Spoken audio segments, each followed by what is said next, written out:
Today while at Costco, I talked to two people, and of those two people, they were the complete opposite ends of the spectrum of people you could possibly talk to at Costco. The first conversation happens while I was grabbing a bag of salad. A lady comes by and says, "Oh, you could look at the date to see which one's more fresh." I was originally just going to let it pass and say something like, "Oh, thanks," but then I thought, this lady really wants to talk, and she really wants to be helpful. And so I decided to give her some validation and say, "Oh, that's a great tip." She then proceeds to talk for over a minute about her strategy of finding the best bag of salad.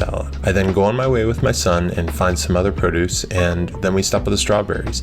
The lady then comes by and then proceeds to give me another minute-long conversation about her best strategy for finding strawberries. I realize now that validating her in that salad discussion opened the door for the rest of the grocery store strategies, and I said to myself, Brendan, this is just part of the process. If you're going to engage with others at the grocery store, then you have to be ready for all types of people and all types of discussions. So now for the second conversation, I'm at the checkout counter, and this lady behind the counter, she seems a bit glum, and I know it's the end of the day, so I know she's probably ready to be home. And so I think maybe I could cheer her up with some conversation or some dad jokes. And so I say, "Hey, how are you?" Nothing. And during this time, my son was deep into acting like a robot, so I turn to her and say, "Hey, my son's a robot. Do you know where the off button is?" And nothing.